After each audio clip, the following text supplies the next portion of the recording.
Muy buenas tardes, el día de hoy clase número 10 del taller Nuevos Gestores de Paz, a lo cual presento al maestro Jonathan Aguilar, licenciado en Derecho por la UAEM, por sus siglas, graduado con mención honorífica y cuenta con una maestría en Política Criminal por el INESIPE, cursando doctorado en Derecho Constitucional con enfoque en Derechos Humanos, diplomados en Litigación Oral, Sistema Penitenciario y Seguridad Pública, experiencia docente de más de 20 años, asesor a nivel municipal, estatal y federal en materia de seguridad y políticas públicas. Actualmente litigante y asesor de distintos organismos gubernamentales en materia política criminal. Y nuevamente con ustedes, Jonathan Aguilar, el maestro del día de hoy, con el tema seguridad ciudadana y criminología ambiental. Adelante, maestro.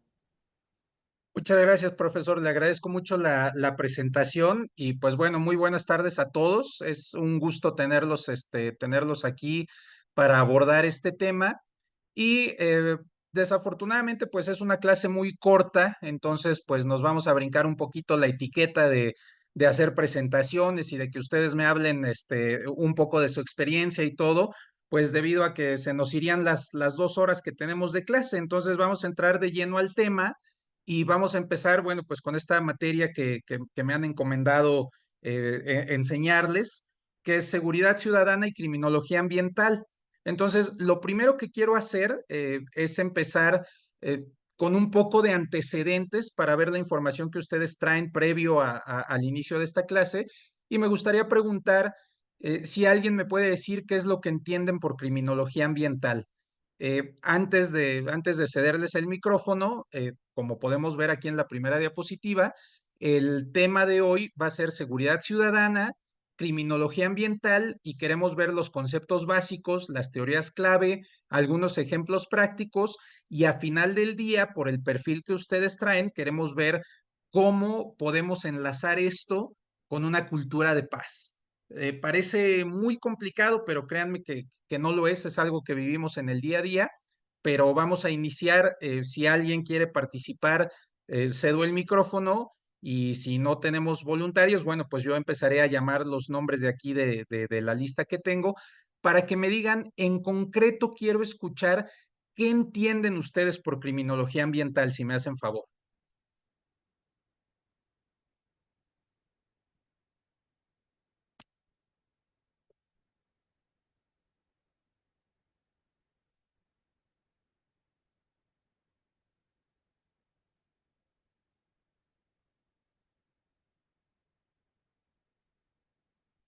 Bueno, en este caso empezaría, ahora sí que empezaría de atrás hacia adelante y le pediría a Mirna Lorena C. Sonda, si está presente, si me puede contestar esta pregunta: ¿qué entendemos por criminología ambiental?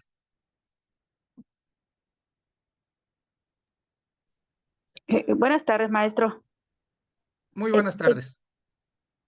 pues, a grosso modo, creo que es todo lo que afecta física y socialmente nuestro ambiente, ¿no? Obviamente, produciendo algún daño o algún delito. Correcto, sí, muy bien, muchas gracias. Agradezco mucho el concepto y vamos a empezar, o sea, vamos a empezar con Sí, esta madre opinión mía. antes de pasar a otra. A mí me parece muy bueno el concepto porque acaba de decir nuestra compañera, es lo que afecta en nuestro ambiente algún daño o algún delito. Entonces eso ya nos empezamos a encaminar, porque recordemos que estamos hablando de seguridad ciudadana y criminología ambiental. Entonces agradezco mucho eso, nos sirve como un excelente pilar. Y bueno, vamos, también para no entretenernos mucho, voy a pedir una última opinión.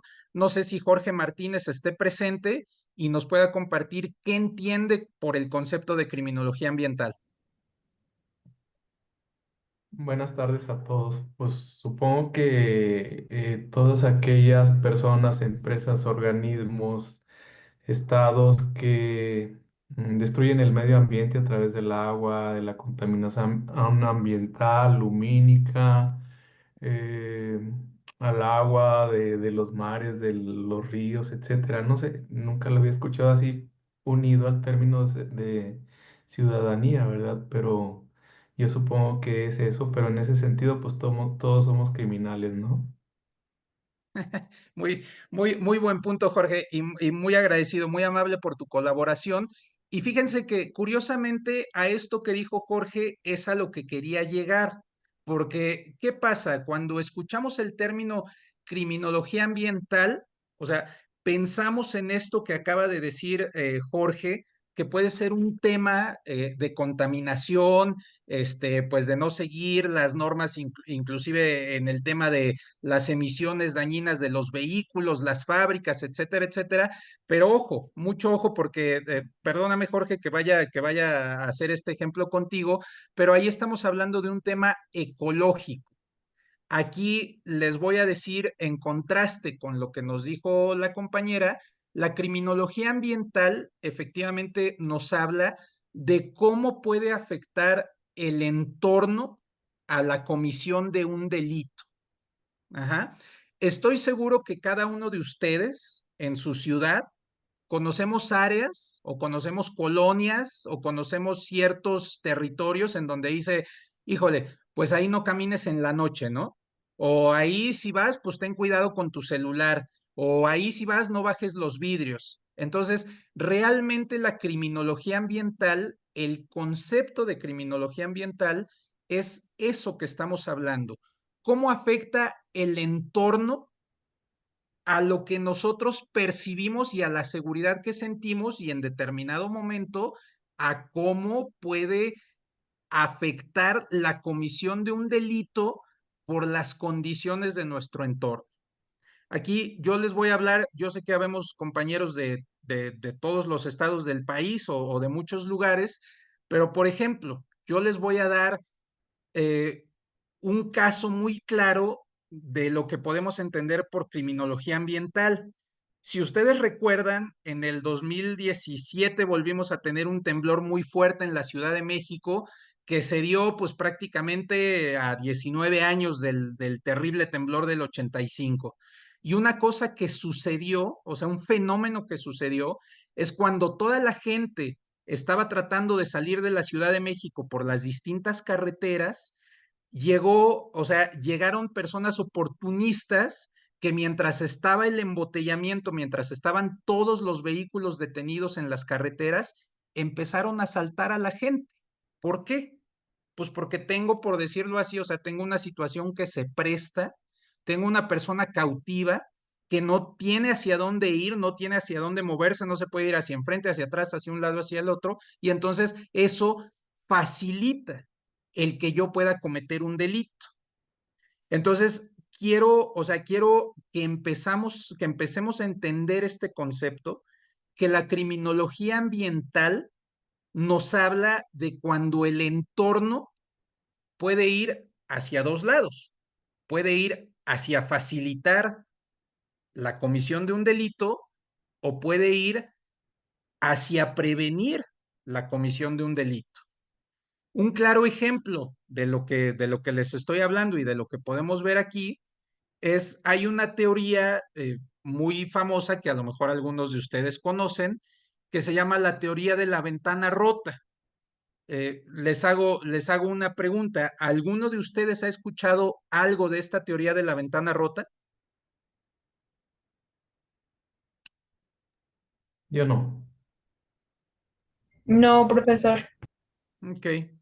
Eh, ¿Imelda Ortiz anda por aquí presente?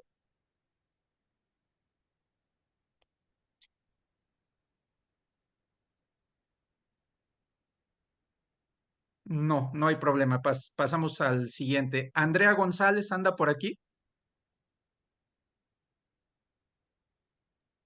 Sí, maestro. Andrea, buenas tardes. De lo que estamos hablando, ¿en algún momento en tu práctica profesional, en los estudios que tienes, llegaste a escuchar sobre esta teoría, la teoría de la ventana rota? No, maestro, No. desconozco. Ok, no se preocupen, ahorita lo vamos a ver un poquito más a detalle y todo, pero de los estudiantes, de los alumnos que tenemos aquí, ¿hay alguno que actualmente vive en la Ciudad de México?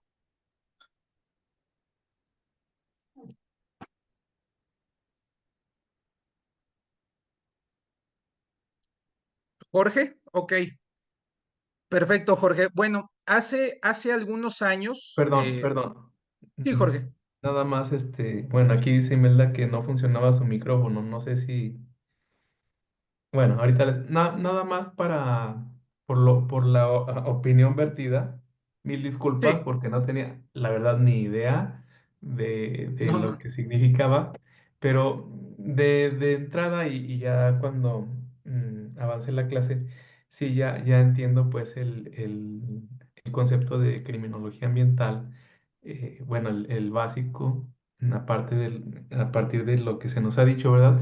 Yo nada más he observado una cosa, y bueno, que sucede en todo el país, en todo el mundo, pero especialmente me parece que el Estado de México, desde mi punto de vista y sin saber el concepto, hasta aquí vertido, yo he observado que ahí se cometen una serie de crímenes que en otros lugares es difícil que se cometan o que uno se queda sorprendido de la magnitud que tienen. Por ejemplo, que una niña de secundaria mata a otra, se pelean, le hacen bullying primero, se pelean y saliendo de la escuela agarra una piedra y la golpea con ella en el rostro y la niña termina muriéndose. Y luego el carnicero que mataba a sus víctimas y por ahí hacía una carnicería. Y porque a mí me ha tocado cuando he ido a la Ciudad de México que están esperando a ver qué placas bueno, cuando paso por el Estado de México, qué placas de provincia pasan por ahí y le inventan a uno delitos que no tiene. En realidad se me hace una sociedad como que sería un muy buena ejemplo de un clima que propicia la criminalidad. Eso es así, nada más así, muy subjetivo, ¿eh? Es una simple opinión. Y ahí termina mi intervención. muchas gracias, Jorge. Oye, y una pregunta, ¿en dónde vives actualmente tú? En Zacatecas. Ah, no, no, pues con razón. Mira, yo soy oriundo de la Ciudad de México, pero me fui de la Ciudad de México hace muchos años. Y lo que tú comentas es un tema muy interesante. Primero que nada, bueno, me da gusto que haya quedado claro el concepto más básico. También te comento que no hice uso de tu comentario como para querer evidenciar, ni mucho No, menos, no, sino lo entiendo y eh, no, o te, sea, yo más bien lo digo con toda sinceridad, no tenía ni idea gracias, Jorge. de Sí, ese porque concepto. es como parte de la trampa, ¿no? Cuando les digo criminología ambiental, créemelo, Jorge, o sea, muchísimos de los alumnos dicen, ah, pues sí, hablamos de contaminación, no, no, pero, o sea, puede sonar a eso, pero verdaderamente recuerden que aquí estamos hablando de lo que es seguridad ciudadana y protección del delito. Entonces, retomando el comentario que tú haces, sí, efectivamente, la Ciudad de México es una ciudad de muchos contrastes y es una ciudad que, como tú lo dices, te puedes sentir muy seguro en algunas partes, te puedes sentir muy protegido, pero también cuando visitas la periferia, las colindancias con el Estado de México, municipios como Ecatepec, como Chalco, como Chimalhuacán, Ajá. eso es lo que tenemos que analizar en este momento. ¿Qué tanto influye? ¿Qué tanto influye nuestro entorno? ¿Qué tanto influye el medio ambiente para la comisión de un delito? O sea, ¿en dónde es más factible que se cometa un delito? En una zona donde hay vigilancia, donde hay mucha participación de los vecinos, donde en las casas hay cámaras de vigilancia, donde no sé, a lo mejor estoy seguro que a todos les ha tocado ver los letreritos de mi vecino me vigila, donde hay una buena iluminación, o bien en sentido contrario, en donde tenemos cero presencia policial, en donde tenemos pues que todos los vecinos, o sea que desafortunadamente somos los ciudadanos los que tenemos que vivir tras las rejas, o sea, donde le tenemos que poner protecciones a nuestra casa de arriba abajo, donde después de cierta hora sé que ya no debo de salir, donde me tengo que cuidar. Eso es lo que vamos a analizar aquí.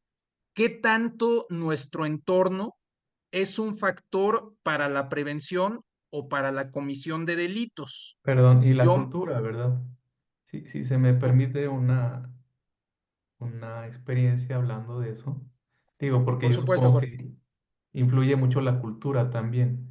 Yo en cierta ocasión llegué al aeropuerto internacional de la Ciudad de México, venía de un vuelo internacional, entonces me iba a trasladar del aeropuerto a la Central Camionera del Norte y ya el último camión salía como a las 12 de la noche y ya iba a tomar un taxi, entonces así las personas se arriman pronto, ¿quieres un taxi? Sí, sí, pero entonces se van formando y uno de ellos dice acá, acá, acá y me lleva a una Suburban.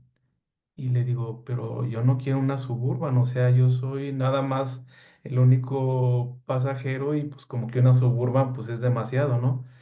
Esa Suburban la manejaba pues un chico, no sé, 19 años que apenas estaba empezando. No, no, no, vente, vente, vente. No, pues es que ya no hay. Si no tomas esta Suburban, pues ya vas a perder tu camión, ¿no? Y de manera muy dolosa, de manera muy, pues pues así muy tramposa, me dieron esa Suburban para trasladarme a la Central Camionera del Norte y ya desde ahí a los niños les van enseñando el modo de hacer trampa, el modo de delinquir, el modo de aprovecharse del viajero, del pasajero, de la otra persona, etcétera, etcétera. Nada más quería comentar eso porque sí, yo me quedé totalmente sorprendido cómo las personas mayores le van enseñando modus vivendi, pero malos modus vivendi a los jóvenes que apenas están ingresando, digamos, a una sociedad a valerse por sí mismos. Eso era todo, perdón.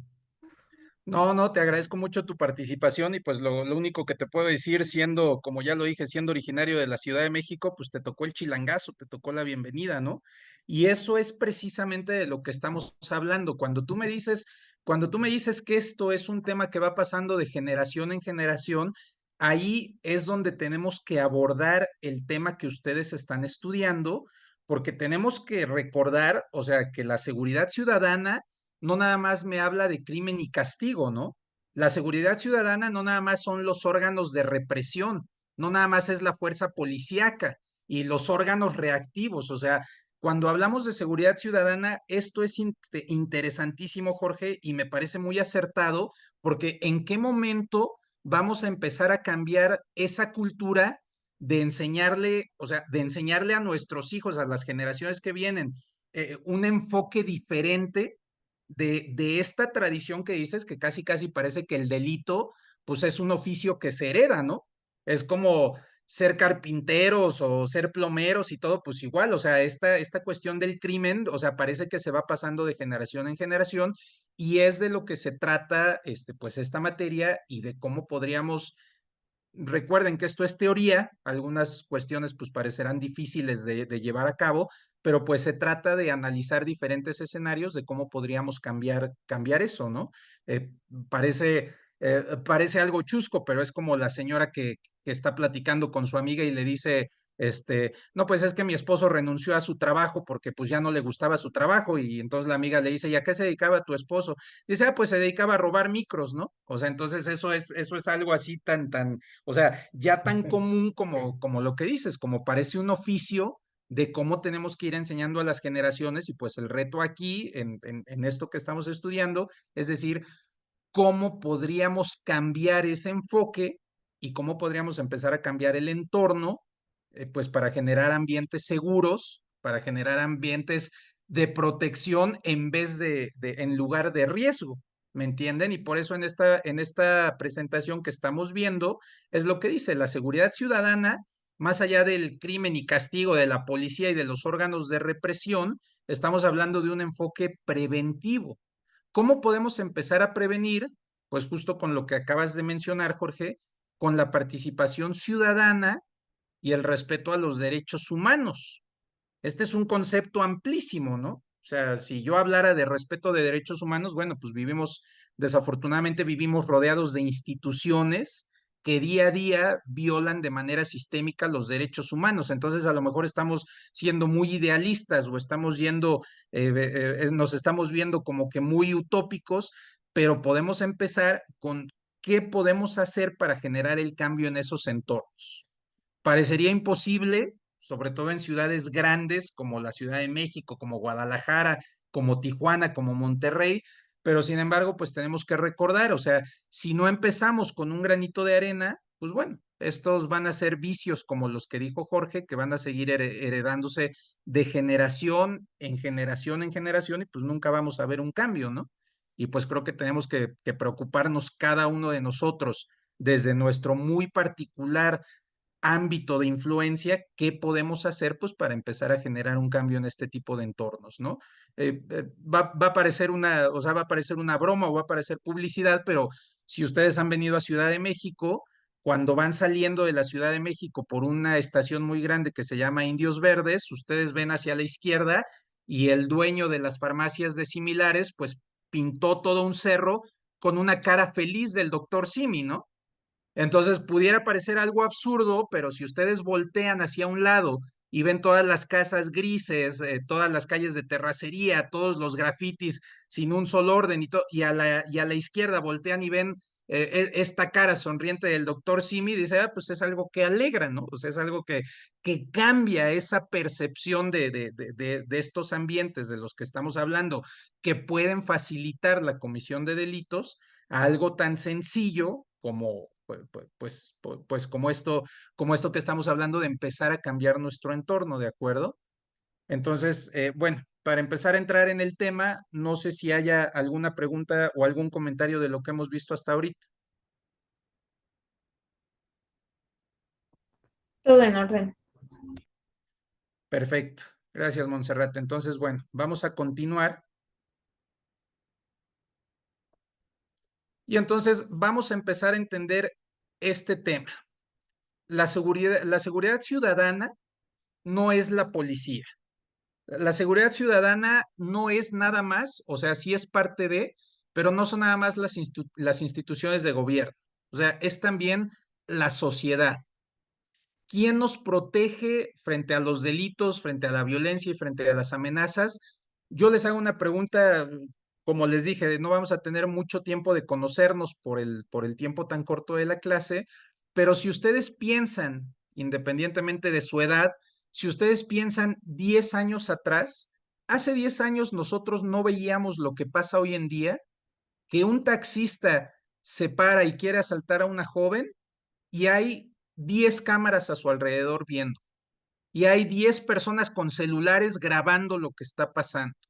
Entonces, esto nos habla, o sea, y cuando vemos, o sea, si ahorita ustedes ponen atención a alguna de las noticias mediáticas que han sucedido, generalmente de privaciones de la libertad, de homicidios, de cuestiones de ese tipo, antes de que la autoridad llegue a alguna conclusión, nosotros ya tenemos en las redes y en las noticias y en la televisión, ya tenemos 20 videos, 20 grabaciones de lo que sucedió.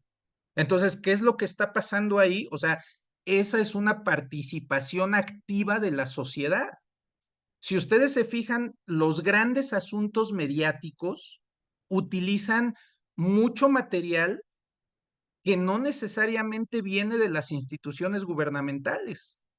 Puede que sí haya videos de los semáforos, de los centros de control, etcétera, etcétera, pero muchos videos vienen de ciudadanos como ustedes y como nosotros que se percatan de un delito, se percatan de un hecho ilícito que está pasando y empiezan a grabarlo y ya todos tenemos, y ya todos en nuestras casas, tenemos cámaras y tenemos alarmas y entonces sí me entienden cómo o sea, cómo la seguridad ciudadana ya no o sea, ya estamos en un enfoque donde no nada más depende de las autoridades, sino ha pasado mucho a estar en manos, pues, de la misma ciudadanía, porque a final de cuentas, pues somos nosotros los afectados, ¿no? ¿Por qué pongo yo una cámara afuera de mi casa? Pues porque dentro de mí, en alguna parte, hay un sentido de inseguridad, hay un sentido que me hace decir, ah, pues esta es mi manera de prevenir.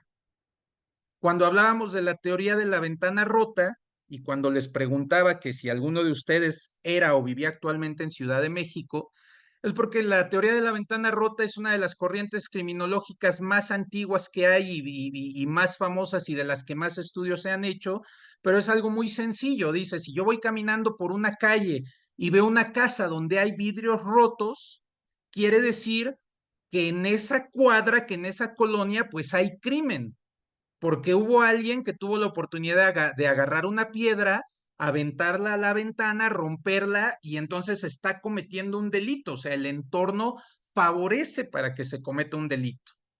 ¿Qué pasaría si en esa misma cuadra pusiéramos cosas tan sencillas que se discute si son políticas públicas, políticas criminales o simplemente actos sociales? ¿Qué pasaría si en esa misma cuadra pues ponemos un poste de alumbrado público, una luz y un par de cámaras, ¿no? Entonces esa persona que agarró la piedra y la aventó hacia la ventana, pues probablemente tendría, o sea, probablemente lo pensaría dos veces al sentirse observado, al sentirse que puede ser expuesto. Y entonces eso es lo que nos habla. Y el ejemplo que les quiero dar o que les preguntaba de la Ciudad de México es porque en el centro histórico de la Ciudad de México hace 20 años era una de las zonas más inseguras, la gente se sentía muy insegura caminando, o había muchos asaltos y todo, y entonces trajeron bueno, a una persona que fue fiscal general en Estados Unidos y fue presidente municipal o alcalde de la ciudad de Nueva York y todo, que se llama Giuliani, y este cuate y quiso implementar en el centro histórico esta teoría de la ventana rota. Y entonces de ahí derivaron un montón de programas como la policía de proximidad, los comités vecinales, lo que ven a veces de la cámara te está grabando, o sea, la participación de la ciudadanía en prevenir los delitos más que en ejecutarlos. ¿A cambio de qué? Pues bueno, si al día de hoy alguno de ustedes quiere caminar por el centro histórico de la Ciudad de México, pues yo creo que es uno de los lugares más seguros y se encuentra uno turistas de todo el mundo sin distinción y puede uno caminar de la manera más tranquila. No les puedo garantizar que no encuentren ni una sola ventana rota, pero pues les puedo garantizar que el entorno favorece a una persona extranjera que llegue y diga, ah, pues por aquí puedo caminar sin problema, ¿no? Sin importar si son las 9 de la noche, las 6 de la mañana, o sea, hay una sensación de seguridad en el corazón de la ciudad más grande del país y de una de las ciudades más grandes del mundo. Entonces, esto nos da un ejemplo, pues, de que sí es posible acceder a este tema de la seguridad ciudadana, siempre y cuando tengamos esto que dice aquí, un enfoque preventivo con la participación ciudadana y respeto a los derechos, ¿no? Olvídense de los derechos humanos. Los derechos humanos es un tema amplísimo, pero simplemente con el respeto a los derechos que todos tenemos como ciudadanos. Entonces, pues es un tema muy interesante. No sé si alguien tenga algún ejemplo o algo que quiera compartir de esto que estamos hablando antes de pasar a la siguiente diapositiva y al siguiente tema.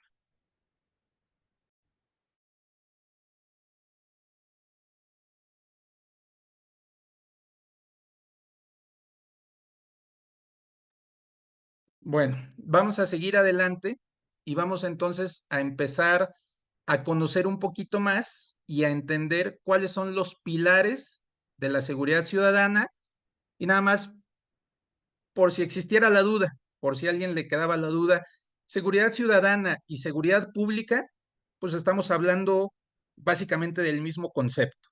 Estamos hablando de prevención del delito, estamos hablando de la percepción que tiene una persona en su entorno, de qué tan seguro o qué tan inseguro es este entorno en el que se desarrolla. Y entonces, como pilares de la seguridad ciudadana, pues encontramos la prevención social del delito, que es lo que les acabo de explicar, cuando la sociedad se involucra en este tema de prevención del delito, cuando no todo lo dejamos a las autoridades.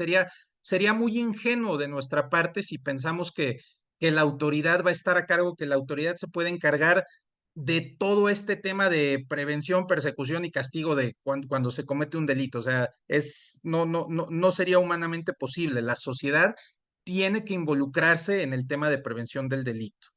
Prevención situacional, pues es lo que estamos hablando, se liga mucho con lo que platicábamos con Jorge al inicio de esta clase, bueno, pues es este tema, ¿no? O sea, es este tema de cómo influye la situación para que se pueda prevenir o para que se pueda cometer un delito. Eso es a lo que se refiere la prevención situacional. La justicia cercana, híjole, este es un concepto muy complicado porque aquí sí habla, o sea, aquí sí nos habla de la reacción de las autoridades ante la comisión de un delito. Y sabemos que en muchas ocasiones y en muchos lugares, pues las autoridades se encuentran rebasadas, ¿no? Y este tema de justicia cercana, o sea, les voy a dar un ejemplo, pues a lo mejor Ok, muy, o sea, sí, muy somero, muy está bien, simple, está pero bien.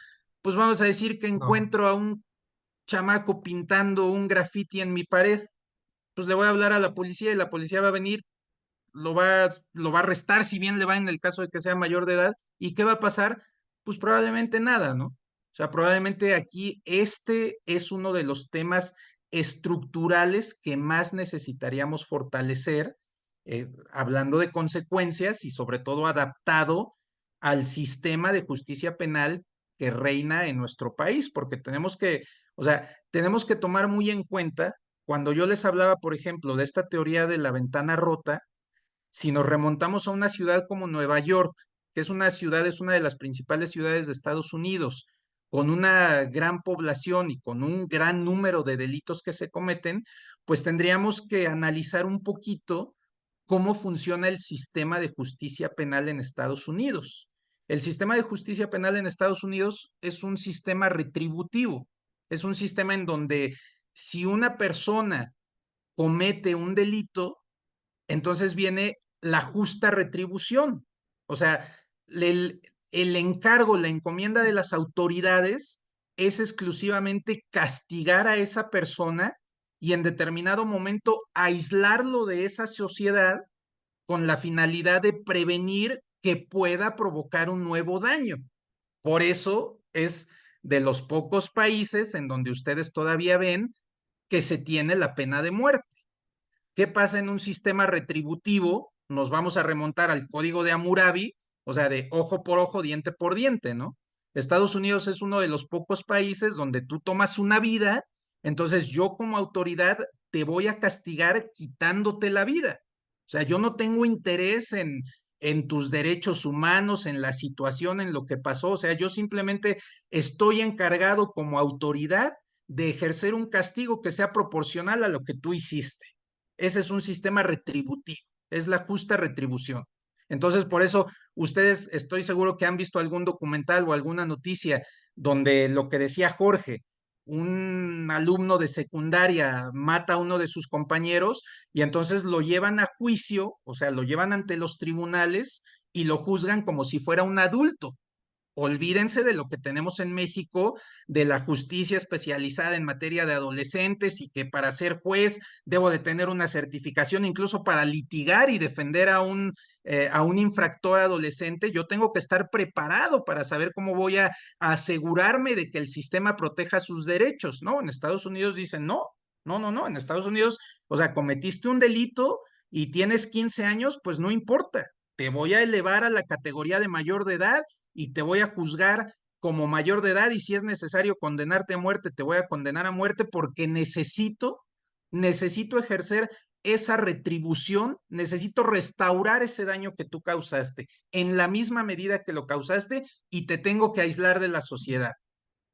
Mientras que nosotros, el sistema de administración de justicia penal en México, es un sistema plenamente garantista. ¿Alguien me puede decir lo que entiende o lo que percibe cuando yo les hablo de un sistema garantista?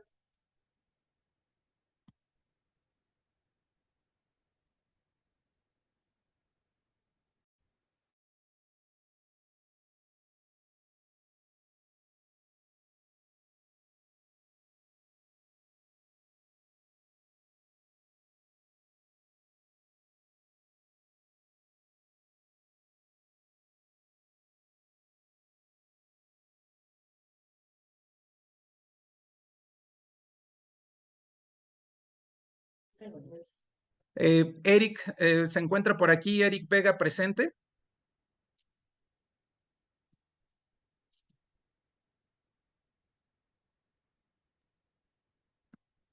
perdón, Jonathan, no sé si a los demás, pero Conmigo no están corriendo las diapositivas. Muchas gracias, Jorge. A ver, vamos a solucionar primero este problema y dame un momentito.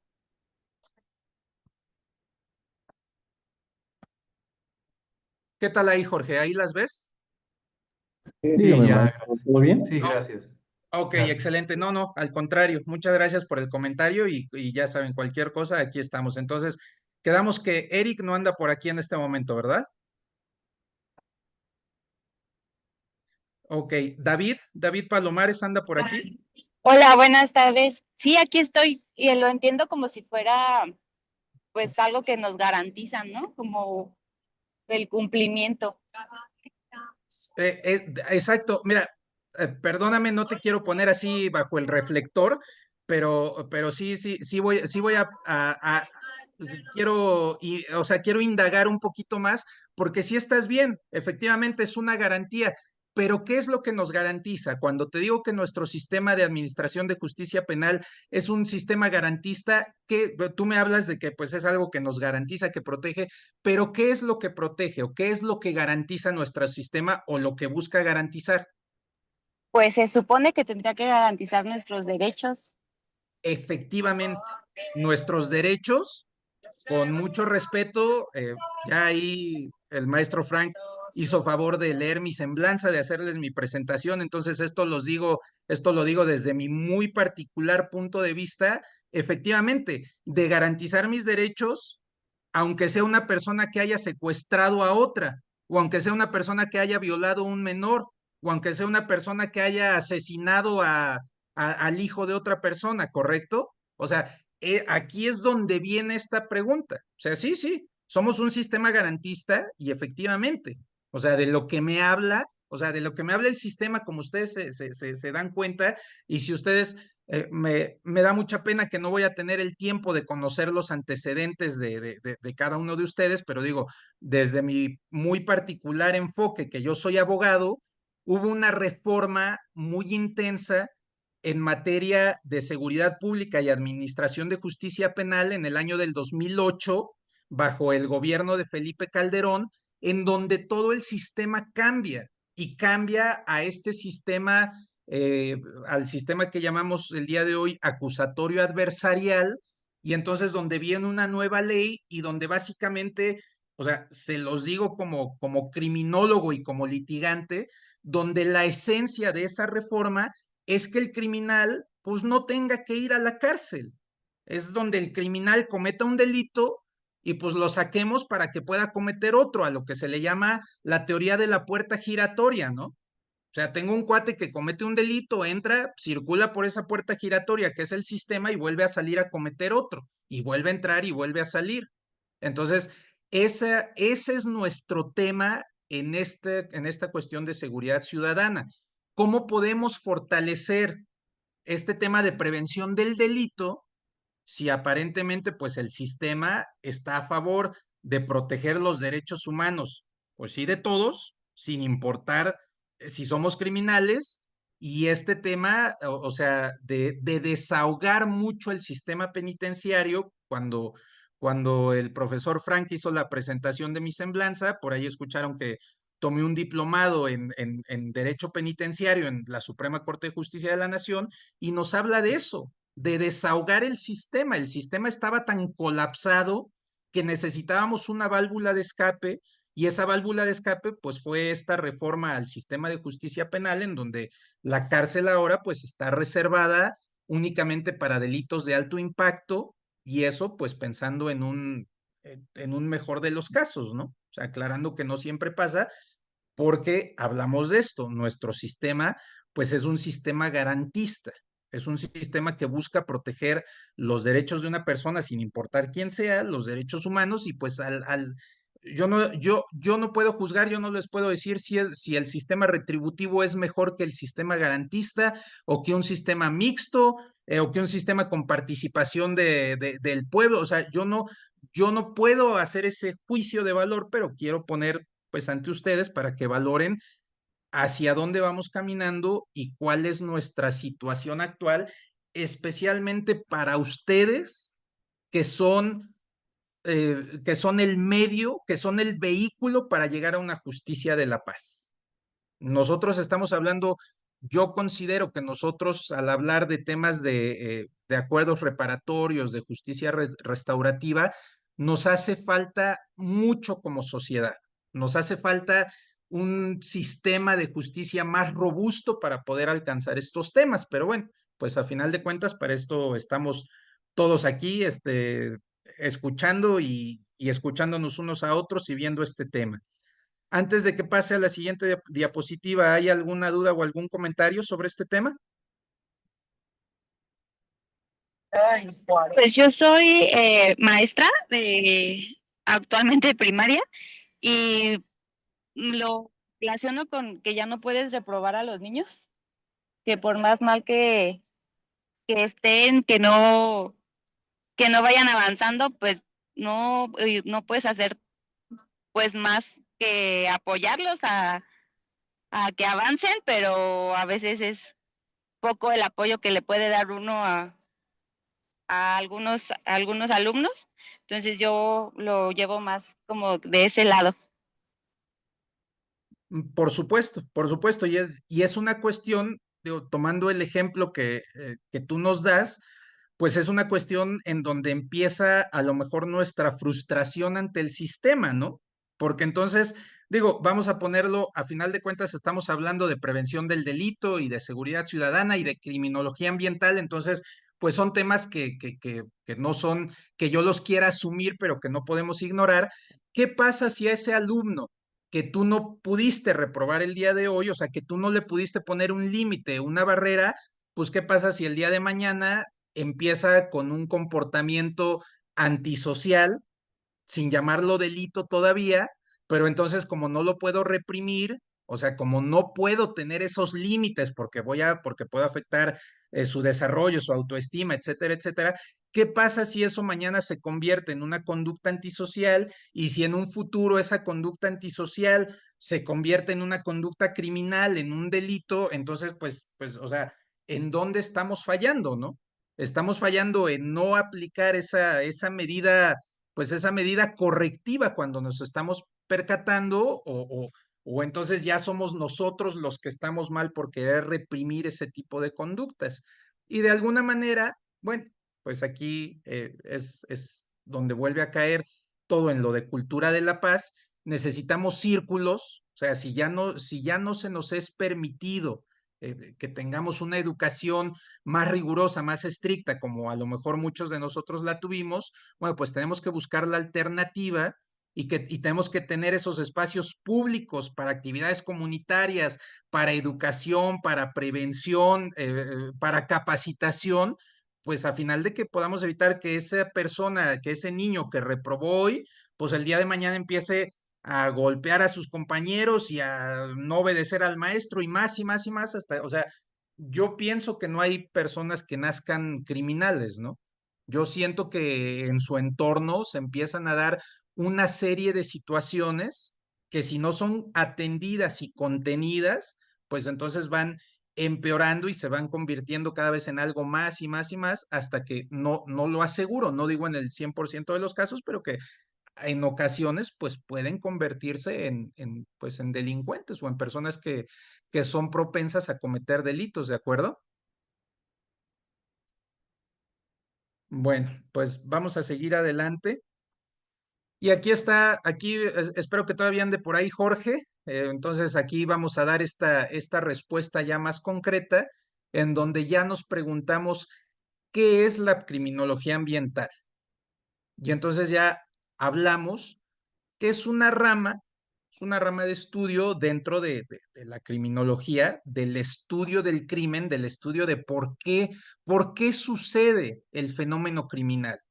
¿Qué es lo que impulsa? ¿Qué es lo que empuja a una persona a cometer un delito? Esa es la criminología.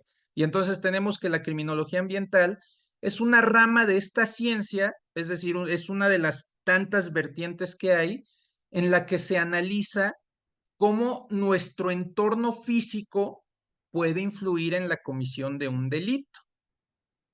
Eso es lo que venimos, ahora sí que eso es Lo que espero que en este tiempo tan corto, pues podamos empezar a entender un poquito, porque la respuesta, o sea, independientemente de los ejemplos que podamos poner, la respuesta está en cómo podemos llegar a modificar ese entorno que es propenso a que se cometan delitos, ¿cómo lo modificamos? Hace rato yo les decía, se ha discutido mucho si son decisiones ejecutivas o política criminal o prevención del delito.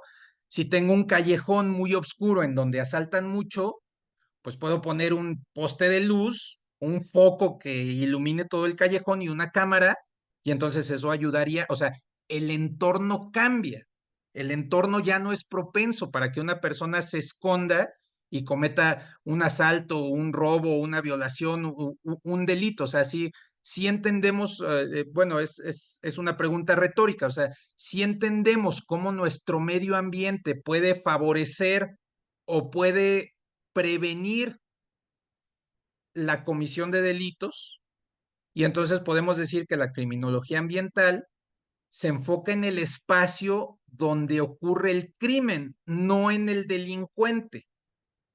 Mi abuelo decía mucho, la ocasión hace al ladrón, y no sé si ustedes han visto, hay muchos videos, a mí me dan mucha risa. No voy a proyectar un video porque nuestro tiempo es muy corto y entonces pues prefiero aprovechar el tiempo escuchándolos y que ustedes me escuchen, pero estoy seguro que alguno de ustedes ha visto en Facebook unos videos en donde dejan una bicicleta y le dejan la llanta amarrada para que alguien llegue o sea, eso es a lo que me refiero. Si alguno de ustedes ha visto ese tipo de videos, o sea, la persona llega y antes de subirse a la bicicleta, lo primero que hace el 100% de las veces es voltear a su alrededor. Antes de subirse a la bicicleta y querérsela llevar, voltea hacia enfrente, voltea hacia un lado, voltea hacia atrás, como decir, ¿quién me está viendo? Y generalmente las dejan las bicicletas pues en espacios aislados, escondidos y todo. Entonces, eso es lo que tenemos que entender, cómo el entorno puede influenciar o puede favorecer la comisión de un delito. Y bueno, pues no nada más eso nos tomaría muchas clases para entenderlo, pero lo que tenemos que ver es cómo podemos cambiar ese entorno y esa percepción. Aquí está la teoría de las ventanas rotas, como yo les decía. El desorden urbano genera impunidad y promueve delitos.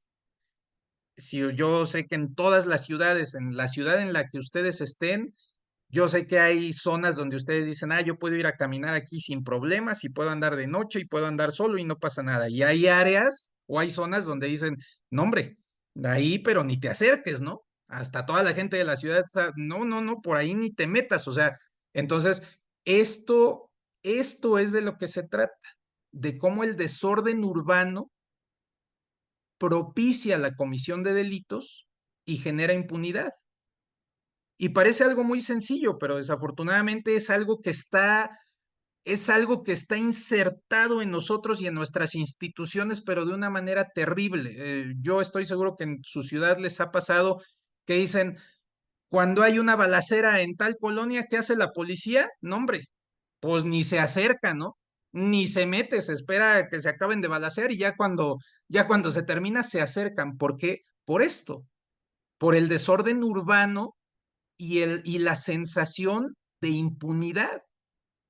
No sé si usted, ahorita no estoy preparado, igual y ahorita que tomemos, estamos a punto de tomar un descanso, igual y ahorita que tomemos un descanso, voy a tratar de buscar alguna estadística para que no sea nada más mi palabra, pero México es uno de los países con mayores índices de impunidad en el mundo, entendiendo que la impunidad, yo creo que es un concepto que todos conocen, pero la impunidad quiere decir cuando yo cometo un delito y no soy castigado por ese delito. El sistema falla en múltiples aspectos y en muchas maneras y yo acabo saliéndome con la mía, por decirlo así. Entonces, esa es la percepción de la gente en muchos espacios, que es de donde se generan los delitos y de donde empiezan con una cosa, con robarse una bicicleta, como les dije, y luego de ahí pasan a robarse un coche, y luego de ahí pasan a portar armas, y de ahí pasan a vender drogas, y de ahí pasan a secuestrar. O sea, es, como les digo, no es un criminal no nace, un criminal se va haciendo, y se va haciendo en gran motivo o en gran manera o en gran razón por este sentimiento de impunidad en el que México está a la cabeza de la lista. Ahorita voy a tratar rápidamente de encontrarles una estadística para poder decirles y para que se den cuenta y que digan, no es posible, o sea, no es posible que si se cometen 100 delitos, a lo mejor nada más se denuncian 20 de esos 100 y de esos 20 uno acaba siendo castigados. Entonces quiere decir que de 99 delitos que se cometen en México, solo uno termina siendo castigados. Imagínense la gravedad de esto, o sea, insisto, es una percepción subjetiva, pero ahorita se las voy a fundamentar con una estadística para que digan, oye, no, pues no es posible, o sea, realmente tenemos que hacer algo para cambiar, pues para cambiar esto, este entorno en el que vivimos, ¿no? ¿Cuál es la solución? Pues dice mantener el orden y la limpieza en el espacio público, sí, pero pues ese sería un primer paso, ¿no? Va muchísimo más allá. Para mí en mi reloj son las 7 de la noche, les propongo que tomemos un breve receso y nos vemos a las 7:10 aquí de regreso. No se desconecten si gustan nada más apagar su cámara y su micrófono y nos vemos en 10. Ok. Sí, perdón, ¿alguien quería hacer algún comentario?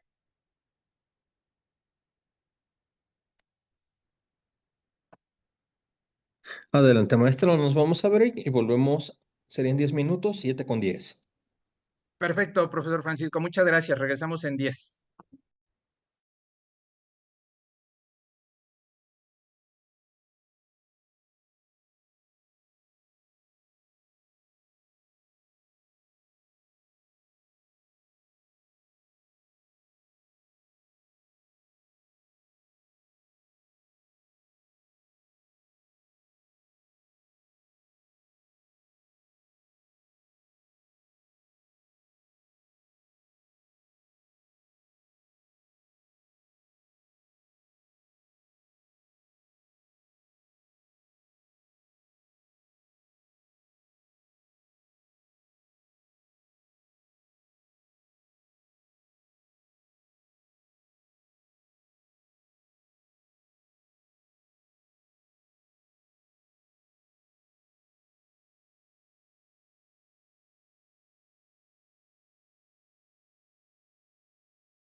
Que la chingada.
Bueno, pues ya estamos aquí de regreso como dicen que lo prometido es deuda.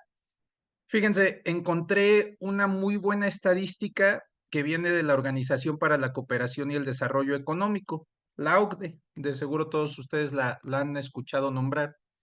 Y la estadística de la OCDE es que existe un índice de percepción de la corrupción, el IPC, y en el año de 2024 en el rubro de transparencia internacional, México ocupa el lugar 140 de 180 países evaluados.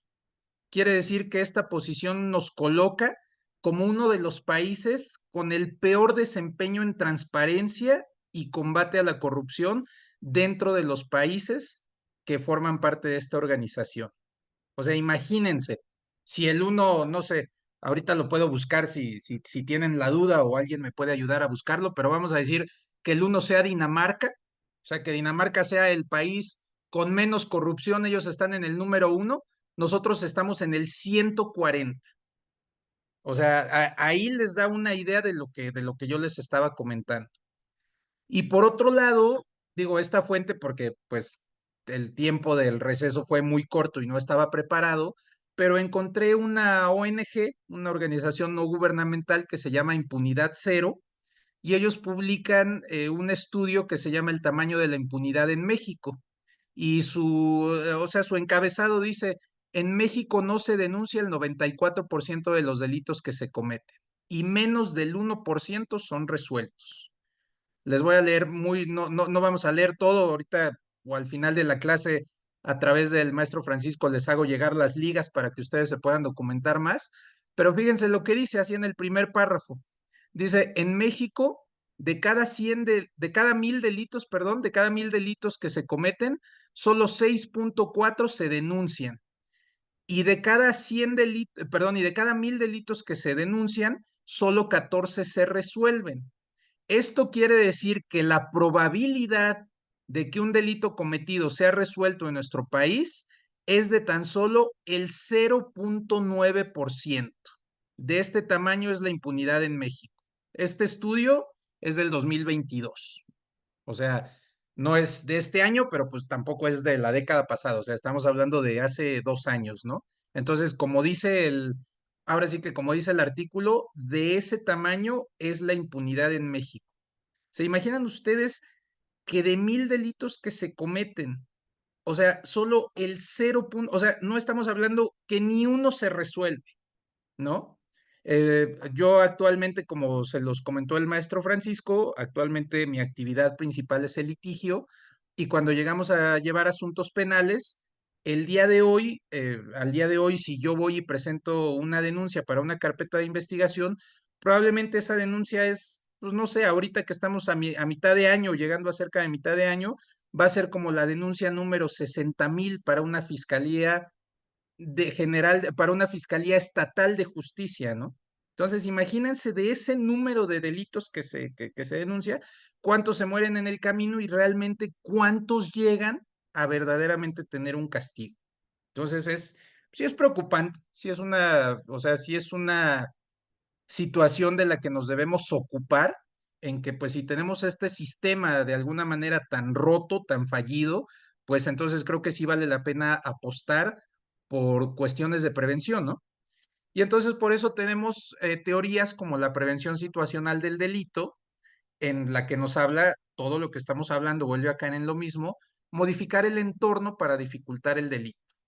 Ejemplos, pues sí, cámaras, rejas, iluminación, alarmas vecinales, comités vecinales, o sea, ustedes saben en cuántas colonias ya hay comités de vigilancia, etcétera, etcétera, para, fíjense, para evitar, aquí esto es clave, para evitar esta actividad rutinaria. Ocurre un delito, obviamente es una de las teorías, ¿no? En nuestro país pues bueno, muchas de las teorías no aplican, o sea, vivimos en un mundo al revés, en donde el crimen se comete por los motivos más inesperados, pero hablando en este mundo teórico, como se los dije desde el inicio, hay una teoría que es la actividad rutinaria que nos dice, se comete un delito cuando coinciden ciertas circunstancias. ¿Cuáles son esas circunstancias? Pues que existe una persona delincuente o con tendencias a delinquir o con una motivación para cometer un delito. Por otro lado, hay un objetivo vulnerable, una víctima, y encima de todo esto se junta con una ausencia de vigilancia. Entonces, ¿qué quiere decir? Pues yo puedo ser una persona que ha cometido delitos o motivada a cometer un delito, viendo que va un niño en su bicicleta. No les voy a poner ejemplos tan drásticos porque si de por sí con lo que estamos hablando ahorita en el receso me asomé a ver si no me habían robado los rines de mi coche todavía. Entonces no quiero seguir con esta paranoia, pero vamos a decir que una persona ve a un niño andando en una bicicleta por un lugar oscuro en donde no hay cámaras, pues va y le quita la bicicleta, ¿no? Entonces ahí se dieron las tres cosas. Una persona con una motivación necesitaba ir y robarse la bicicleta para ir a venderla, para comprar lo que sea. Un objetivo vulnerable, una víctima, un niño que estaba solo y la ausencia de esta vigilancia. Entonces, pues aquí, de estos tres aspectos, el que podemos atacar, pues sería el número 3, con estas redes que estamos hablando, ¿no? Con la modificación del entorno, que insisto, no va a ser la solución a todos nuestros problemas, pero pues estamos buscando alternativas para prevención. Y mucho ojo con esto que acabo de decir. Estamos buscando prevenir delitos. Ya el castigo, todo lo que hablamos, la persecución, las sentencias, todo eso ya lo hablamos, pero aquí nos queremos enfocar a que no tengamos que llegar, o sea, que no tengamos que llegar a un ministerio público, a un juzgado, con una autoridad a decir, este señor bajó de la bicicleta a mi hijo y se robó su bicicleta. O sea, estamos hablando qué podemos hacer para evitar que eso pase, ¿de acuerdo? Bueno, aquí hay, dentro de las teorías que estamos hablando, existe esta teoría que es el diseño ambiental para la prevención del delito. Yo creo que en el estado o en la ciudad en donde ustedes se encuentren, sí han escuchado que cuando hay algún candidato a presidente municipal, a diputado, a gobernador, es algo muy repetitivo que siempre se escucha: la recuperación de espacios públicos. No sé si no sé si les suena, o sea, cuando han visto alguna campaña o eso, o cuando hay algún informe de gobierno que dice recuperamos X número de espacios públicos. Bueno, pues por eso, porque ciertamente, o sea, también decía por ahí o sea, decía por ahí el dicho que el ocio es la madre de todos los vicios, ¿no? Entonces sí, definitivamente si tenemos, o sea, si hacemos, o sea, si invertimos en este diseño ambiental para la prevención del delito, con estos principios de visibilidad, control de accesos, apropiación social, como bien lo dice aquí, el ejemplo es parques con senderos visibles y uso constante, espacios públicos bien adaptados que cumplan diversas necesidades, o sea, un parque al que pueda ir una persona a patinar, a andar en bici, a pasear a su perro, a caminar, o sea, eso es lo que hablamos cuando hablamos de criminología ambiental. Hablamos de espacios que, lejos de fomentar el delito, pues busquen ser un detrimento para la comisión de un delito. Y cada vez lo vemos más en las grandes ciudades. Si ustedes se fijan los desarrollos que hay y todo, dice, no, que un parque seguro, que espacios para que tú pasees con tu perro, o sea, etcétera, etcétera. Y por eso en México sí existe, sí han habido muchos intentos. Algunos de esos intentos han sido muy exitosos. No sé si ustedes han escuchado en la ciudad o en el estado donde estén el programa de barrios seguros, los programas de policía de proximidad, los programas de recuperación de espacios públicos, los programas de la biblioteca, de la impartición de talleres, o sea, el buscar, o sea, el buscar reenfocar estas energías pues para una situación que beneficie a la sociedad en vez de afectarla, como es la comisión de delitos, ¿no? Y en algunos casos de éxito, los resultados, pues sí, es la reducción de delitos y el fortalecimiento del tejido social. Un, un tema importantísimo, el tejido social. ¿Alguien me puede decir cuando hablamos de esto del tejido social? ¿Alguien me puede decir, tengo algún voluntario, si no aquí los voy a estar buscando, pero alguien me puede decir lo que entiende por tejido social?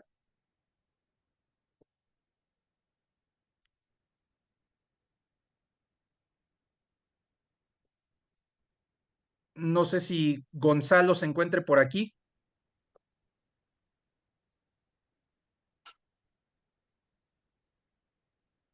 Ok, si no, no hay problema. Elizabeth Medrano anda por Ah, aquí. ah, si gusta, bueno, lo que entiendo. Por favor, Imelda. Bueno, primero una disculpa porque al inicio de la sesión no le podía contestar porque tenía problemas con mi micrófono. Y bueno, tenía problemas y escuchaba que me preguntaba, pero no le podía contestar. Bueno, No pasa nada. el tejido social lo que se entiende es las relaciones o interconexiones que mantienen unida o vinculada a una sociedad. Bueno, eso es lo Sí, que normalmente correcto. entiendo yo por tejido social. ¿Cómo son estas Sí, sí, relaciones correcto. entre una estructura social? Y ahora voy a abusar de tu participación y entonces ahora, ¿me puedes decir lo que entiendes cuando hablamos de una ruptura o de una descomposición del tejido social? Bueno, yo lo entiendo que esas relaciones entre la sociedad se rompen, la gente no se siente integrada como tal y se siente excluida. Bueno, generan exclusión de una parte, de alguna forma, es la polarización, lo entiendo como la polarización entre grupos sociales en un contexto social.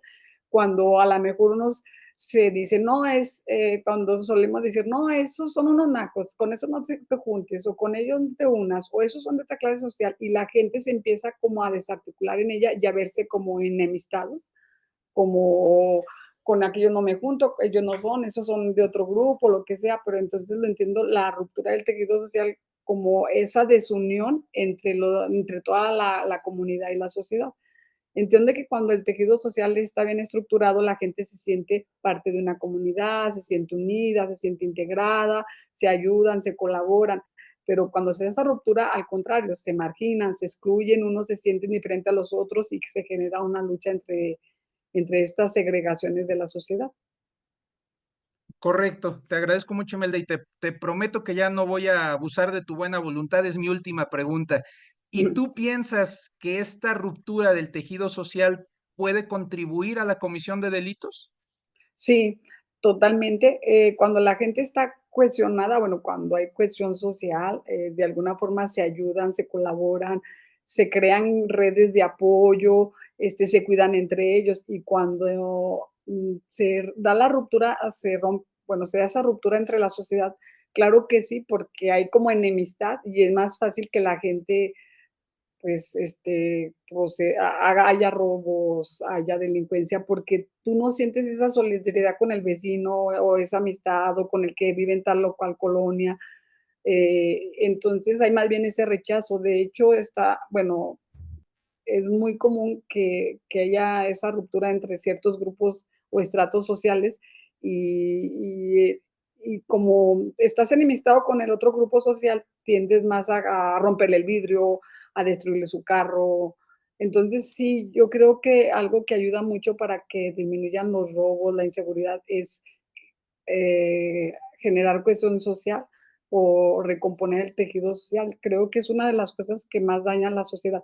Y también considero que lo que más daña el tejido social es la desigualdad económica o la desigualdad social. Eso es fundamental desde mi punto de vista. O sea, la desigualdad económica, o sea, genera mucho de esa exclusión o marginación.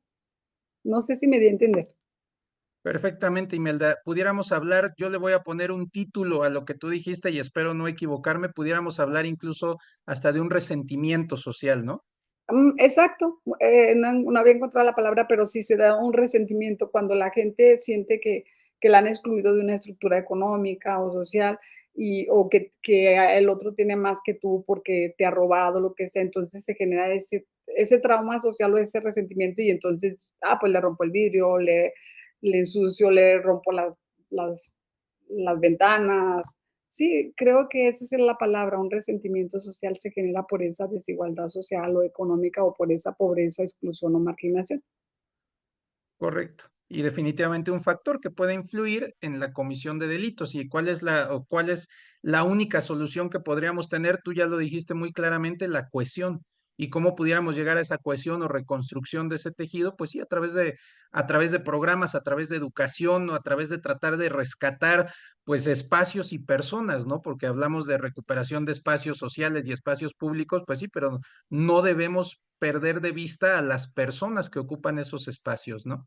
Te agradezco De mucho tu participación, Imelda. Nada más un comentario ya que estoy aquí. Hay un índice, el índice de paz global, que tiene alrededor de 28 indicadores bueno, tiene 28 indicadores este índice y de alguna forma en ese índice los países que tienen menor desigualdad económica que son los países escandinavos, tienen un índice de paz global más alto, es decir, tienen más paz.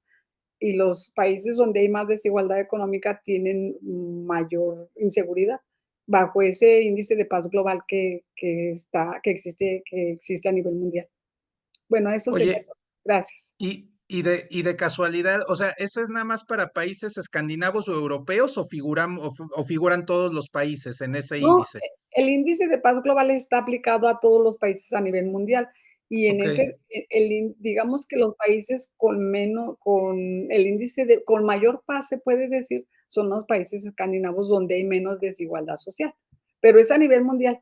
ok.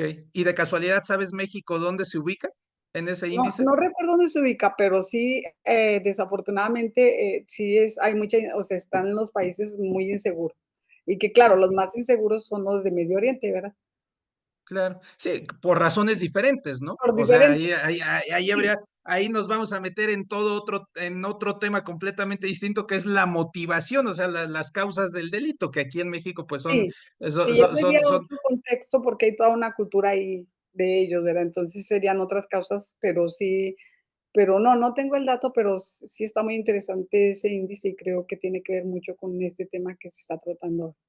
También comentar que hay un alumno, bueno, yo soy maestra de la Escuela de Economía de la UAS, hay un estudiante de la maestría que acaba de hacer una investigación muy interesante que tiene que ver con cómo él hizo un análisis espacial del delito en lo que viene siendo la región centro-norte de Zacatecas, bueno, de centro-norte de México, y de alguna forma analiza cuáles son las causas de por qué hay más delitos en unas zonas que en otras. Está muy interesante.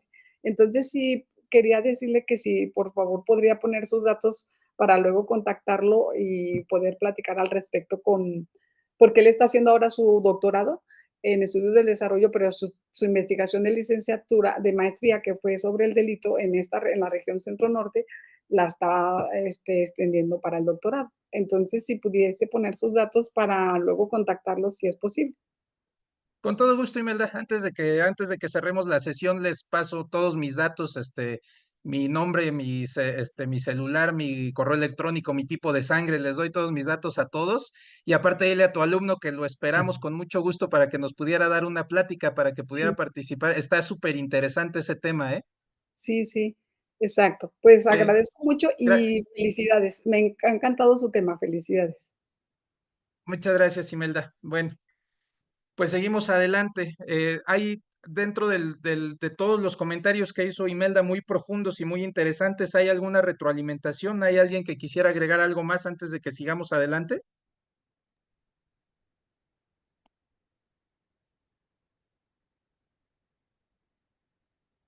Sí, no sé si sea posible. Adelante, Jorge, con todo gusto te escuchamos. Bueno, puesto que ya prácticamente vamos en la última parte de de la conferencia.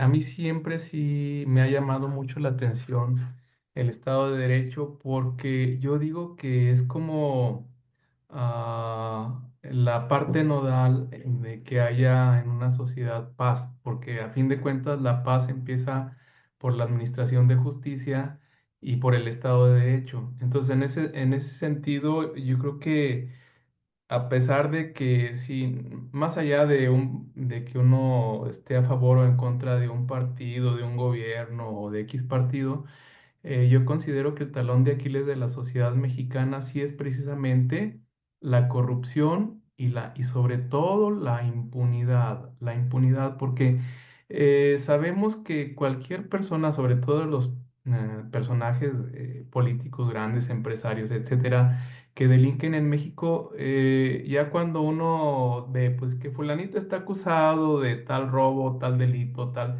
y dice uno, no le van a hacer nada. Así no le van a hacer nada, nada más va a ser un circo, va a ser un teatro y finalmente terminan diciendo que el expediente estaba mal redactado, que fulanito tiene serios problemas físicos, entonces va a purgar parte domiciliaria, eh, y en ese sentido pues pasan y pasan gobiernos, pasan y pasan administraciones y yo digo, me gustaría realmente ver que por primera vez en México se aplica la ley y que por primera vez en México se castiga a aquel que haya cometido un delito de cualquier tipo de delito que sea. Narro otra anécdota.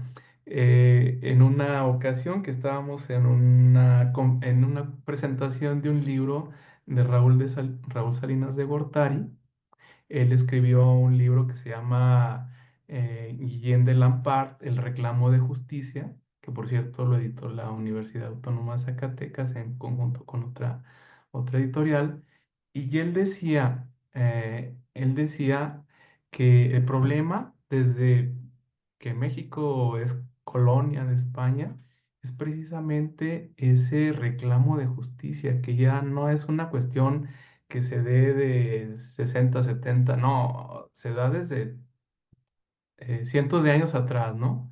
Entonces yo le digo, bueno, ¿y cuál es el problema real de México para que no se aplique? Porque él decía, es que él dijo así literalmente, yo un día estaba hablando con un secretario del Tesoro de Estados Unidos, no recuerdo ahorita cuál era su nombre, y que le dijo a él, le preguntó, bueno, ¿y tú cuál piensas que es el problema principal creo a Bernanke, ¿cuál piensas que es el problema de México? Y que le contestó, The Rule of Law. ¿Cuál es el problema de México? El Estado de Derecho, que no se cumple el Estado de Derecho. Entonces, en ese sentido, me gustaría que si nos pudieras dar tu opinión respecto de eso. Repito, para mí es el punto nodal. Así puedas no tener policías especializadas, así puedas no tener ejército, guardia civil, etcétera. Si empezásemos por respetar el Estado de Derecho, yo creo que muchas personas ya la pensarían dos veces para delinquir. Eso es lo que quería preguntar. Muchas gracias, Jorge.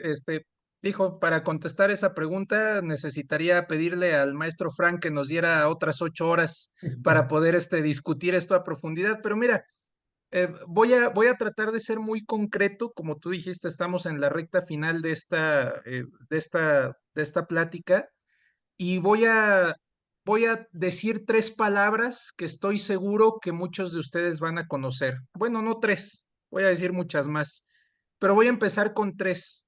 El Bester Gordillo. ¿Quién no se acuerda de la maestra? El símbolo de corrupción y de peculado y de todas las cosas que puedas pensar en nuestro país. ¿Y qué ha pasado con ella? Sí, la detuvieron, le tomaron un montón de fotos y todo. Ahorita que alguien me diga, es retórica, pero ahorita escucho opiniones, que alguien me diga dónde está. Pues quizá ahorita está en su casa en Miami, ¿no? Me impresionó lo que tú acabas de decir, Raúl Salinas de Gortari.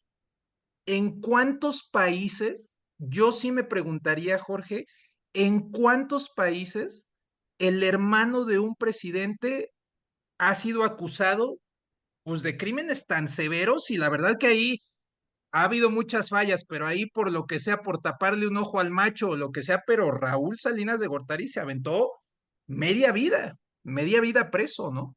Es uno de los pocos ejemplos donde dices, bueno, pero regresando al tema de la maestra Elvester, volvamos a pensar en Juan Collado, el abogado de Peña Nieto, un bribón, es un bribón, o sea, un cuate que sangró a México y que se hizo multimillonario y hizo multimillonario al presidente. Y entonces ahí es donde de veras te debes preguntar, o sea, es una vergüenza, pero te debes preguntar si eso es lo que vemos en nuestras esferas más altas de gobierno. Honestamente, pues, ¿qué puedas esperar que permee hacia nosotros y hacia las instituciones, ¿no? ¿Cómo pudieras pensar que un fiscal, que un ministerio público, que un representante social va a tener unos estándares altos de ética, y de convicción respecto de sus labores y todo, pues cuando vivimos rodeados en un entorno de corrupción y de impunidad. Entonces, es triste, o sea, vivimos en una situación de corrupción que venimos heredando de generación en generación en generación. Se han dado cambios de gobierno, o sea, ¿quién no recuerda, por ejemplo, quién no recuerda cuando después de 70 años Fox fue el primer presidente que reemplazó al priismo, ¿no? Y todos ¿y qué sabemos al día de hoy? Sabemos que Marta Sagún tiene 2 hijos prófugos, con órdenes de aprehensión, con notas rojas en la Interpol y todo. Entonces es lo que decimos, o sea, el cambio no, o sea, pues el cambio de color no verdaderamente representa un cambio en la ideología o en nuestra esencia. Entonces, aquí la pregunta, o sea, aquí la pregunta verdadera es qué tendríamos que hacer o qué tendría que pasar, pues para que tengamos gobernantes que dejen de buscar su beneficio personal y busquen el beneficio social.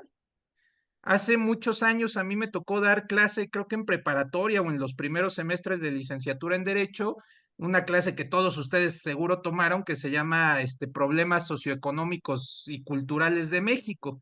Y entonces me acuerdo que fui a la biblioteca de la universidad donde estaba estudiando y tomé un libro que así se llamaba, Problemas socioeconómicos y culturales de México, y abrí, y en el prólogo, el primer enunciado que decía era una pregunta que decía, ¿por qué nuestros gobernantes no se interesan por el bien social y por mejorar las condiciones y las características de sus ciudadanos, ¿no? Y esa es una pregunta tremenda. O sea, este comentario no tiene nada que ver con partidismo, porque yo no soy una persona que milite en ningún partido ni nada, pero al día de hoy, por ejemplo, existen 14 o 15 exgobernadores priistas en la cárcel. Hay más exgobernadores priistas en la cárcel que en funciones al día de hoy. Eso nos habla de la clase de gobiernos que tenemos, ¿no? Y sabemos que, por ejemplo, que personas como nuestro anterior presidente, Peña Nieto, si el día de hoy no está siendo perseguido por un sinnúmero de delitos que pudo haber cometido, pues se debe más a una negociación que a que a un tema de justicia, ¿no?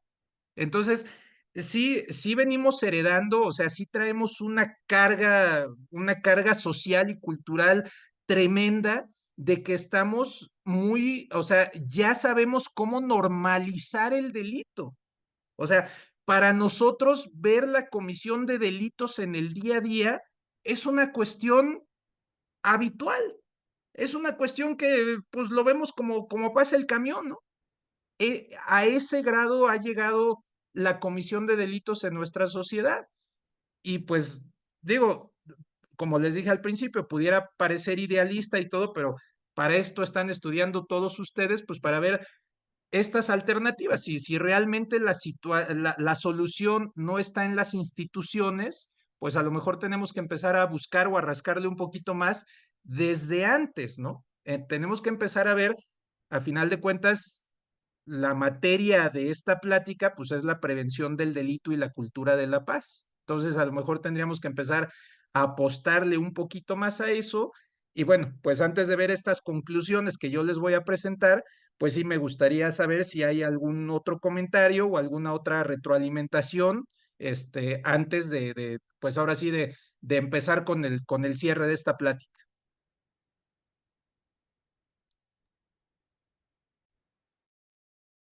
Bueno, que no sé si cabría una opinión de que, y entendiendo ya mucho mejor la criminología ambiental, que repito, era un tema, una palabra para mí desconocida totalmente, no será la principal criminología ambiental el no respetar el Estado de Derecho, la impunidad y como decía Imelda, la desigualdad social, así como los pilares donde se gesta y se desarrolla y se fomenta la criminología ambiental, habría otras cuestiones de radical importancia que habría que tener en cuenta? Pues yo pienso que sí, Jorge, y voy a aprovechar tu comentario para empezar a enlazar, a amarrar unas de mis conclusiones antes de decirles la última frase con la que quiero que se vayan. Pero lo que me estás diciendo es muy importante porque aquí lo tienen. Espero que todos lo estén viendo. ¿Y qué dice aquí? La seguridad ciudadana entendida como esto, como este todo que hemos visto, como que no hablamos de policía y de castigo y de persecución de delitos y de administración de justicia penal, sino la seguridad ciudadana como un ámbito de participación entre, pues, entre las personas que habitan determinado lugar en colaboración con las autoridades y en coordinación con el órgano que los gobierna, pues puede fomentar una confianza social. Lo que no tenemos, se dice de broma, pero ¿cuántos de ustedes dicen, puta, me siento más inseguro cuando viene la policía que si estuviera yo solo, ¿no? O sea, no tenemos confianza en nuestras instituciones. Y eso se debe, pues, a esta falta de percepción de seguridad que tenemos, ¿no? Entonces, está bien proteger nuestros derechos humanos, pero yo creo que respetando esas bases esenciales para una cultura de paz. Es, insisto, yo no quiero hacer juicios de valor, pero sí es difícil, o sea, sí sería muy difícil tener empatía contra alguien que cometió un delito en agravio de nosotros y ver que las instituciones tienen este cierto proteccionismo hacia ellos, ¿no? Entonces yo creo que la cultura de la paz es un tema que hay que desarrollar muy a profundidad y por otro lado, Jorge, como lo dijiste, la criminología ambiental, bueno, pues es esta ciencia, es esta rama de la criminología que nos puede ayudar a mejorar entornos públicos, reducir la percepción de peligrosidad, o sea, reducir esa percepción de riesgo en el ciudadano y promover una convivencia pacífica. Allí Melda nos hablaba de nuevamente la cohesión social y todo eso, pues eso, pues es una apuesta muy grande y necesitaríamos meses para que pudiéramos cada quien hacer un proyecto de cómo recuperar esa cohesión social, pero pues es algo que no debemos de perder de vista, ¿no?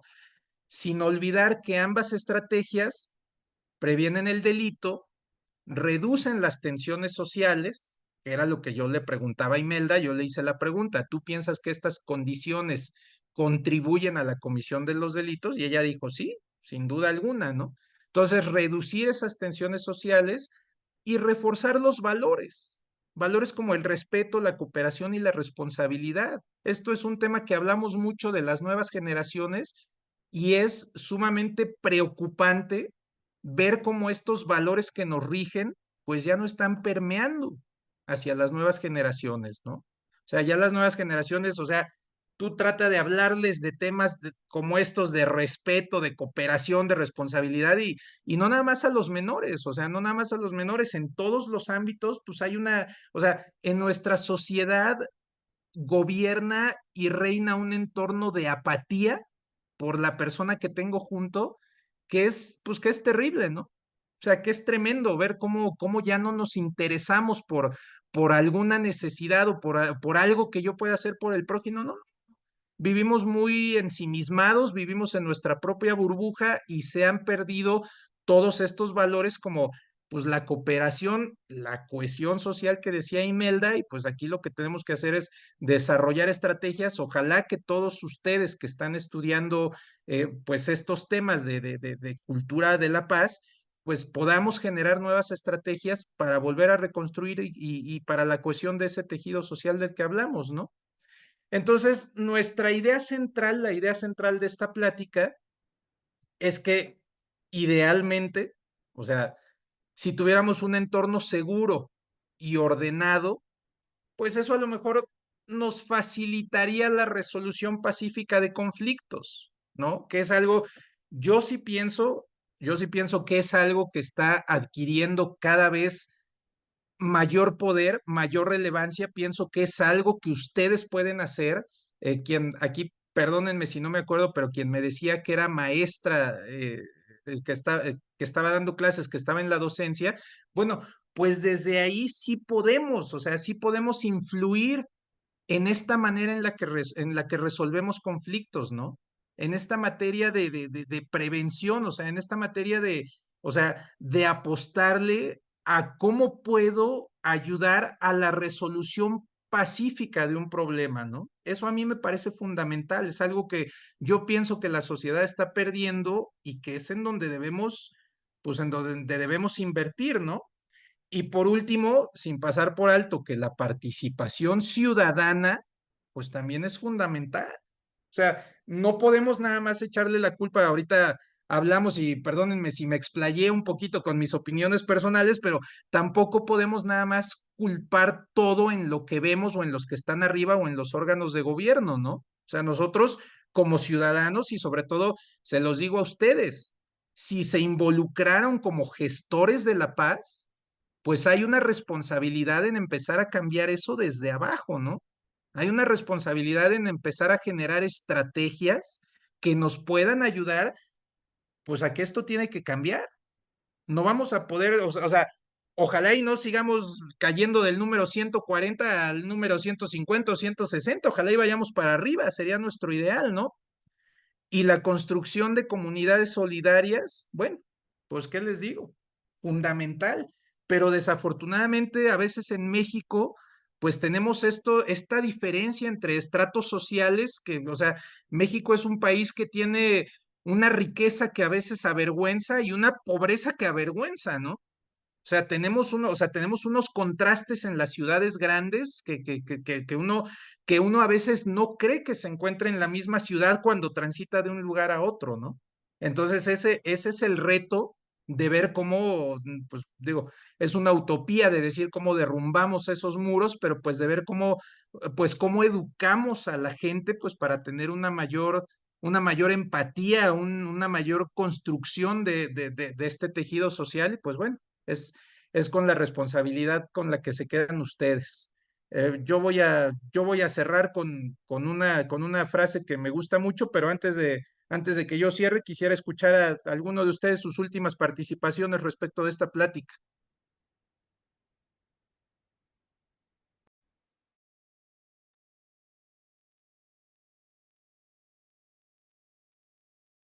Pues de mi parte yo te felicito porque es una exposición muy, primero muy valiosa, segundo muy interesante. La clase es muy, ha sido muy dinámica, muy atractiva y sobre todo el tema que para mí personalmente me ha descubierto una parcela de, podríamos llamarle, de la realidad social, pero también una parcela de conocimiento que puede ayudar mucho a nuestro quehacer cotidiano, pero también que es un gran campo de conocimiento muy ah, rico para explotar y para desarrollar.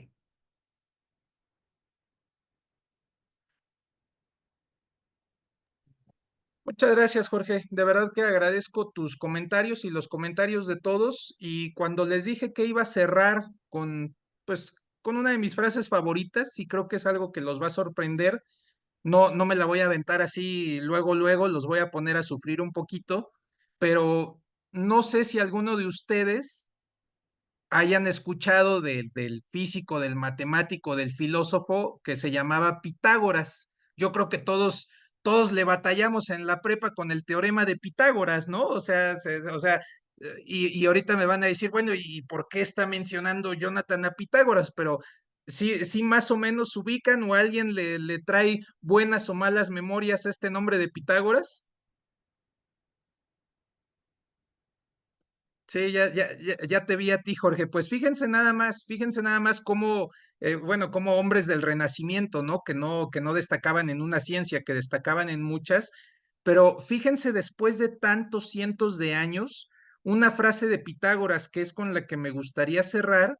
Imagínense que Pitágoras decía, vamos a educar el día de hoy a nuestros niños para no tener que castigar a nuestros adultos. Entonces, dices, o sea, pues sí, ¿no? O sea, sí, esto también, de alguna manera, esto me da a mí un poquito de luz porque dices, bueno, no nada más somos nosotros los que estamos batallando, ¿no? O sea, este tema de la prevención del delito y de la criminología y de la cultura de la paz no es nada nuevo.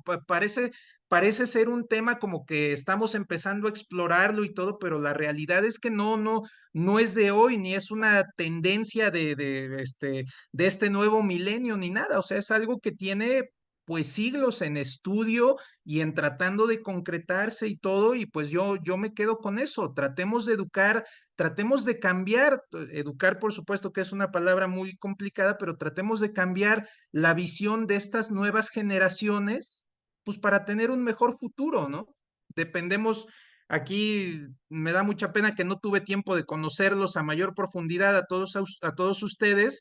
Yo hablo desde mi muy personal situación, pero nosotros pues ya vamos de salida, ¿no? O sea, ya hemos hecho mucho de lo que teníamos que hacer y pues ahora vienen las generaciones que nos vienen empujando y que van a estar a cargo de muchas cosas y pues ojalá y podamos hacer ese esfuerzo por educar a a esas nuevas generaciones para que ellas puedan hacer un cambio en el entorno en el que vivimos, ¿no? Eso sería algo maravilloso.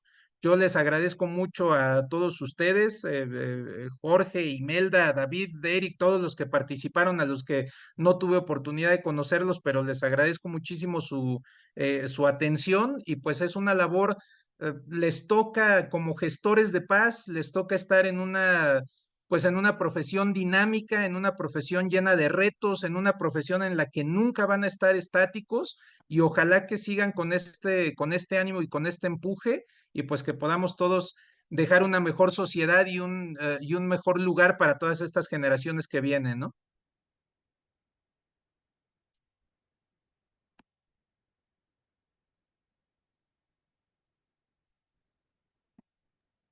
Muchas gracias y nuevamente felicitaciones, Jonathan. Muchas gracias, Jorge. A todos los demás, si alguien tiene algún comentario final que hacer, los escucho, reiterando mi agradecimiento por su atención y por su tiempo. Entonces, Montserrat, con todo gusto te escuchamos. Primero agradecerle, profesor, muy enriquecedora la plática. Yo no pertenezco como tal a la parte de abogados, no ejerzo esa profesión. Yo actualmente me trabajo en una secundaria, en el área de prefectura, y muchas cuestiones que nos comentaba a mí eran clics y me caían 20 en cuestiones que estamos haciendo hoy en día en el colegio. Me encantó la teoría de la ventana rota, la teoría de la actividad rutinaria y del diseño ambiental. O sea, para mí fueron clics grandemente exitosos y que me llevan a poner muchas cosas en práctica. Por eso agradecida con usted. Muchas gracias, Montserrat. Estás en el lugar adecuado. Estás en el mejor lugar donde puedes estar. Estás formando a nuestros jóvenes, estás formando a nuestras nuevas generaciones, estás formando a quien pueden hacer una diferencia. Entonces, sigue echándole todas las ganas porque pues de ellos vamos a depender en un futuro, Montserrat. Y tú en la prefectura, híjole, pues qué reto tan grande estar formando adolescentes. Yo tengo un hijo de 15 años, entonces tú y yo necesitamos un espacio de 8 horas aparte de esta clase para poder platicar al respecto, ¿no?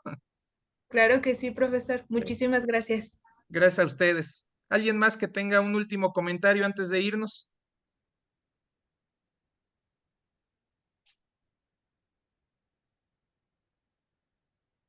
Bueno, pues les agradezco de nueva cuenta a todos por su atención. Sigan con este proyecto, sigan preparándose, sigan mejorándose. Les agradezco mucho que hayan estado aquí compartiendo sus opiniones y escuchándonos y espero que nuevamente nos volvamos a ver muy pronto. Muy agradecido y que Maestro, pasen buenas noches. le Buenas agradezco la noches. atención, la participación Muchas y, felicidades. maestro, Lo escucho, profesor como Francisco, tiene aquí estamos en despidiéndonos. cuestión de anfitrión, pudiera ya darle stop a la grabación. Usted tiene los controles.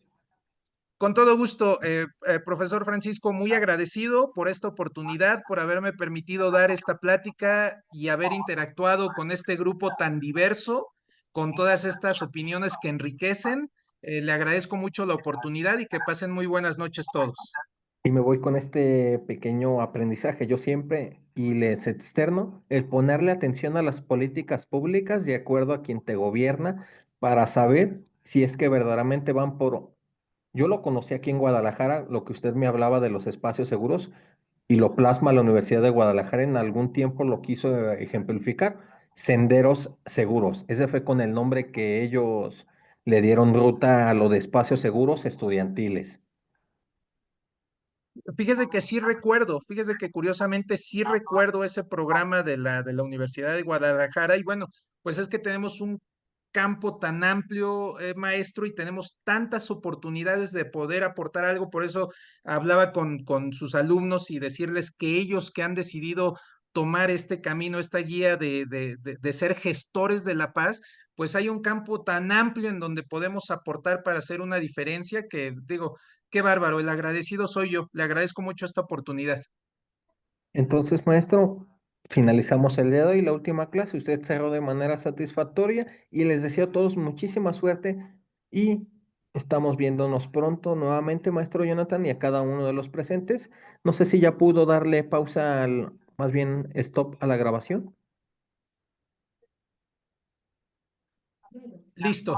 Listo, en este momento terminé con la grabación y en cuanto usted lo indique, pues yo me desconecto. Pues más que nada sería todo, agradeciendo nuevamente su atención. Muy buenas noches a todos, excelente para quienes lo tengan, excelente puente. Buenas Buenas noches. noches. Muchas gracias, buenas Hasta noches. luego. Un placer, hasta luego. Gracias.